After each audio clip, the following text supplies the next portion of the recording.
kaifa halukum? Bil khairi walhamdulillah wa kaifa Ustaz? Alhamdulillahirabbil alamin. Baiklah Anda semua, sebelum kita memulai pembelajaran kita pada hari ini, mari kita rapikan kelas kita. Kalau ada sampah yang di bawah meja kita sekarang diambil dan kita buang tempat yang kita sediakan agar pembelajaran kita nanti nyaman dan kita bisa melakukan pembelajaran dengan baik. Baiklah Anda semua, kita mulai pertemuan kita pada hari ini dengan berdoa. Kepada ketua kelas dipersilakan untuk memberi doa. Istaid. Ikra semana berdoa. Bismillahirrahmanirrahim. Radina billahi rabba wa bil islami dina. Anak-anak semua, sebelum kita memulai pembelajaran kita pada hari ini, kita akan mengambil absen terlebih dahulu. Kita mulai.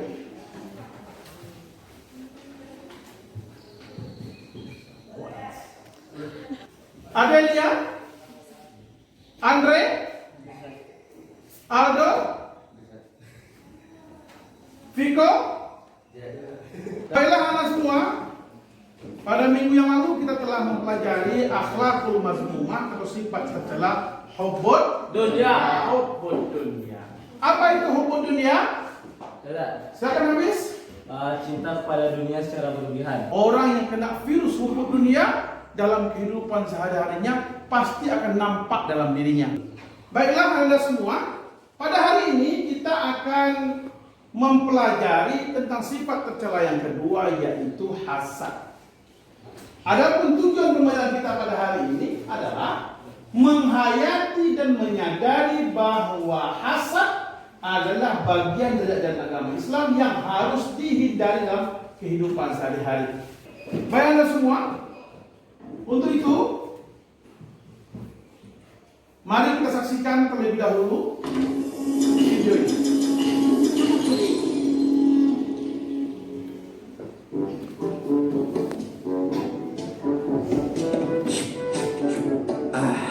Mantap. Pak Supri, tolong bantuin. Ada apaan si Joko panggil-panggil? Ganggu Mudi aja. Ayo Pak Supri, bantuin. Berat nih. Waduh, beli TV baru segede itu. Kok bisa ya? Padahal kan aku yang kerja keras dan rajin berdoa. Harusnya kan aku yang mampu beli itu duluan, bukan dia. Anda semua telah memperhatikan atau menyaksikan video ilustrasi tentang hasad.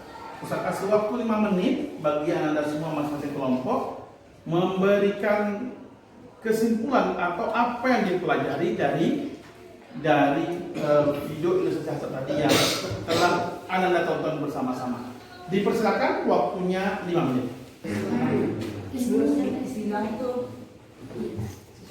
Berdasarkan video tadi,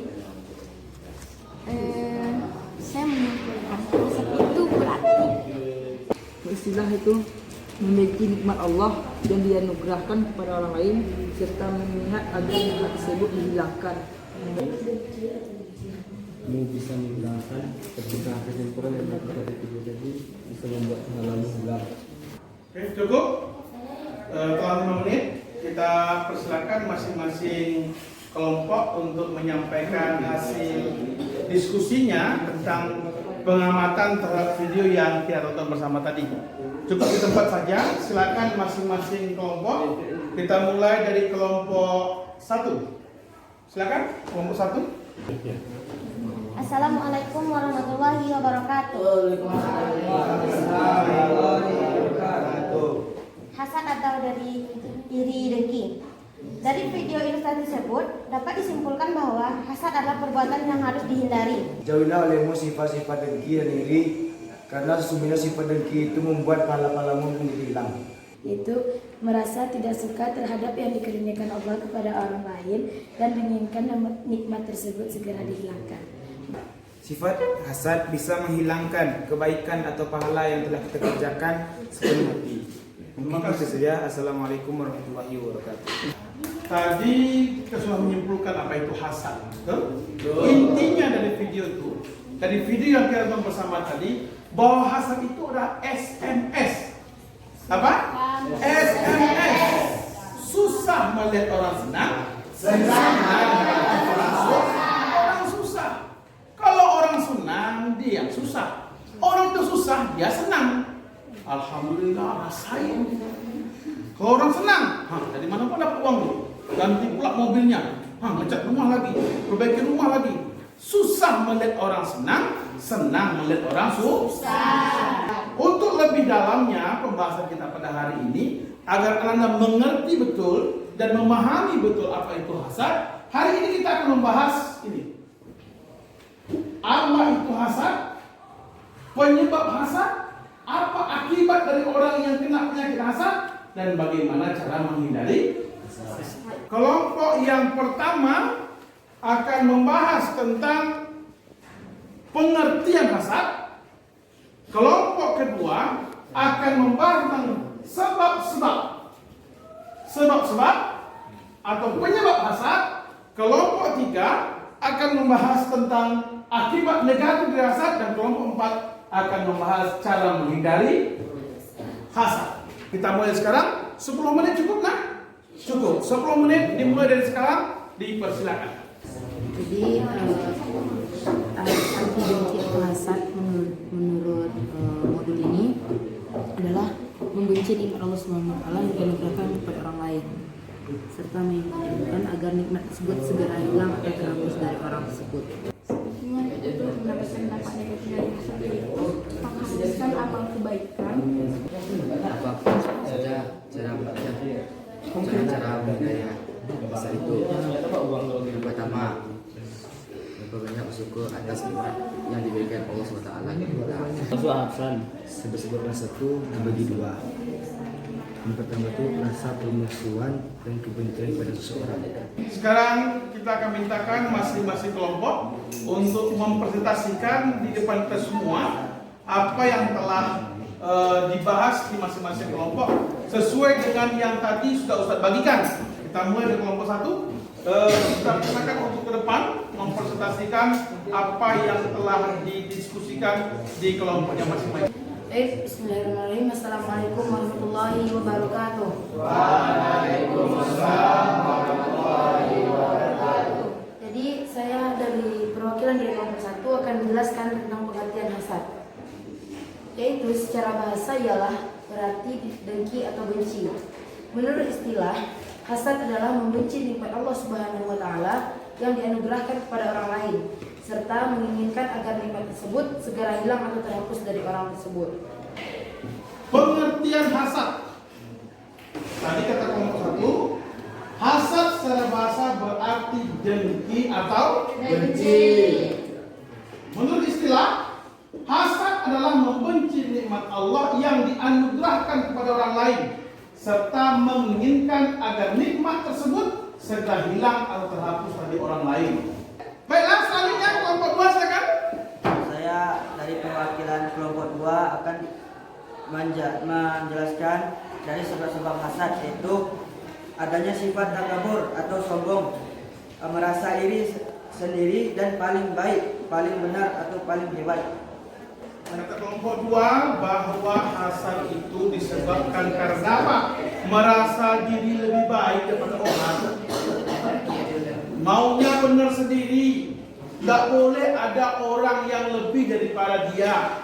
Apapun itu, kok pintarnya lah, kok hartanya lah, kebaikannya, tidak boleh orang lebih. Saya yang harus lebih dari orang lain. Baiklah, selanjutnya Anda semua, kelompok 3, silakan kelompok 3. Adapun dampak negatif dari hasad yang pertama adalah menghanguskan amal kebaikan, yang kedua merasa senang jika orang lain tertimpa musibah, yang ketiga memutus tali silaturahmi, yang keempat hilangnya ketenangan dan kebahagiaan, yang kelima tidak dapat menyempurnakan iman. Dampak negatif atau akibat orang yang memiliki penyakit atau sifat tercela hasad. Yang pertama apa? Menghanguskan amal kebaikan. Menghanguskan amal kebaikan. Apa kata Rasulullah SAW? Iyyakum wal hasad, fa innal hasada ya'kulul hasanati kama ta'kulun narul hatab. Penyakit hasad memutus silaturahim. Kalau kita sudah hasad sama orang, dengki sama orang, kira-kira orang mau nak bersama kita lagi? Orang tidak akan mau berteman dengan kita. Orang tidak akan mau berkomunikasi dengan kita. Orang tidak akan mau bersama-sama kita dalam sebuah orang. Kenapa? Malas lah. Sama saya dulu kalau dia merasa benar sendiri. Dia tidak pernah. Akhirnya muncul silaturahim. Selanjutnya kelompok terakhir. Cara menghindari hasad itu ada 3. Yang pertama, berbanyak bersyukur atas nikmat yang diberikan Allah SWT. Yang kedua, menanamkan kesadaran bahwa sifat hasad akan membawa seseorang menderita batin. Yang ketiga, berpikir positif atas segala kejadian yang menimpa kita. Bagaimana cara menghindari hasad? Nah, perhatikan. Nih, ada sekali cara menghindari. Yang pertama, memperbanyak bersyukur atas nikmat yang Allah berikan. Sadari, yakini bahwa apa yang ada pada diri kita, apa yang kita miliki adalah pemberian Allah. Pemberian Allah. Titipan Allah. Amanah dari Allah. Amanah dari Allah. Lalu apa yang kita lakukan? Bersyukur. La in syakartum la azidannakum wa la in kafartum inna adzabi lasyadid. Baiklah Anda semua, masing-masing kelompok sudah mempresentasikan hasil diskusinya. Masing-masing kelompok di depan kita semua. Sekarang kita persilakan masing-masing kelompok untuk menanggapi kelompok lain. Kalau ada hal-hal lain yang tidak dipahami, silakan ditanyakan. Silakan, ada yang mau bertanya? Silakan, dari kelompok 3, silakan. Apakah boleh kita hasad atau iri kepada orang yang bertakwa kepada Allah? Apakah boleh tak kita hasad atau iri kepada orang yang taat kepada Allah? Ada yang bisa jawab? Silakan, Nafis. Silakan, Nafis. Iri kepada orang yang taat? Ya. Tidak boleh. Oh, untuk iri kepada untuk menjadi motivasi jadi lebih baik boleh. Untuk jadi motivasi lebih baik loh. Boleh nggak kita iri boleh, tapi dengki tidak boleh. Iri boleh ya, tapi hasad tidak boleh. Tadi kelompok 4 mempresentasikan bahwasanya cara menghindari sikap hasad salah satunya bersikap realistis melihat kenyataan apa maksudnya. Terima kasih. Adel, kelompok 4, ini ada pertanyaan untuk kelompok 4. Tadi Adel bertanya di kelompok 1, salah satu cara menghindari penyakit hasad itu adalah bersikap realistis terhadap kenyataan. Maksudnya itu gimana? Tolong dijelaskan. Saya kelompok 4. Maksudnya adalah menerima apa adanya yang telah diberikan Allah kepadanya. Atau bersyukur kepada yang diberikan Allah kepadanya.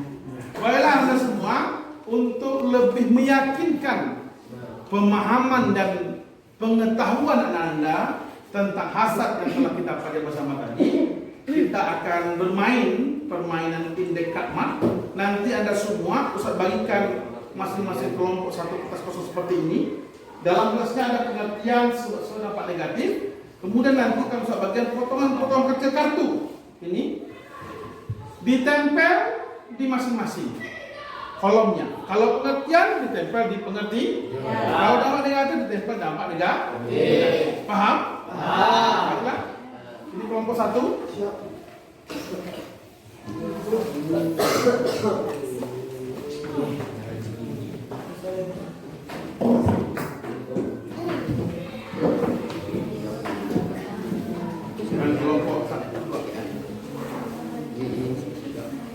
Silakan dikerjakan.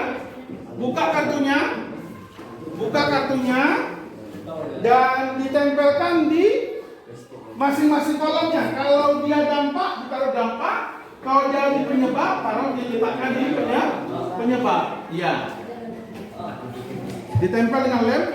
Sudah letakkan lem di mejanya masing-masing. tadi silaturahmi. Sampai ini. Ya, merasakan senang jika orang lain ditimpa musibah.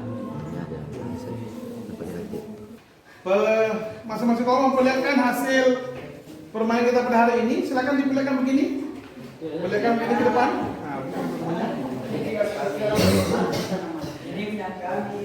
Ini punya kami. Silakan lihat. Ulang.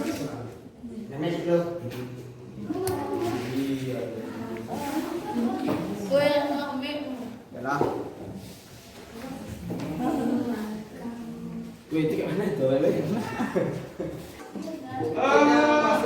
Di akhir pembelajaran kita pada hari ini, saya akan mintakan masing-masing kelompok untuk menyampaikan kesimpulan terhadap pembelajaran kita pada hari ini. Ustaz akan mintakan dari masing-masing kelompok sesuai dengan pembahasannya masing-masing. Kelompok 1 silakan memberi kesimpulan tentang pengertian hasad. Baiklah, kita akan mengambil kesimpulan dari pembelajaran kita pada hari ini dan kita akan menyampaikan kesimpulan masing-masing kelompok. Kelompok pertama silakan. Siapa yang akan menyampaikan kesimpulan kita pada hari ini tentang pengertian hasad? Silakan. Pengertian hasad secara bahasa berarti dengki atau benci. Menurut istilah, hasad adalah membenci nikmat Allah yang dianugerahkan kepada orang lain serta menginginkan agar nikmat tersebut segera hilang atau terhapus dari orang. Sebab-sebab dari hasad yang pertama adalah rasa permusuhan dan kebencian kepada seseorang. Yang kedua, adanya sifat takabur atau sombong, yakni merasa diri sendiri yang paling baik dan paling benar atau paling hebat. Dampak negatif dari hasad yang dapat kami simpulkan yaitu menghanguskan amal kebaikan, merasa senang jika orang itu tertimpa musibah, memutus tali silaturahmi, hilangnya ketenangan dan kebahagiaan, dan tidak dapat menyempurnakan iman. Cara dari hasad itu yang pertama, memperbanyak bersyukur atas nikmat Tuhan yang diberikan Allah SWT. Yang kedua, menanamkan kesadaran bahwa sifat hasad akan membawa seseorang menderita batin. Yang ketiga, berpikir positif atas segala kejadian yang menimpa kita. Bagaimana pembelajaran kita pada hari ini? Paham? Mengerti? Yang paling penting bukan hanya mengerti, tapi mari sama-sama kita hindari penyakit hasad. Jangan sampai ada hasad dalam hati kita. Baiklah Anda semua, marilah kita tutup pembelajaran kita pada hari ini dengan membaca hamdalah. Alhamdulillahirrahmanirrahim. Untuk minggu depan kita akan mempelajari tentang sifat tercela yang ketiga, yaitu ujub. Anda semua di dalam buku paketnya masing-masing sudah terdapat pembahasan kita minggu depan, maka dipelajari di rumah sehingga nanti kalau ada hal-hal yang tidak dipahami atau susah dipahami bisa kita tanya dan kita bahas pada pertemuan yang akan datang. Wabillahi taufiq wal hidayah. Assalamualaikum warahmatullahi wabarakatuh.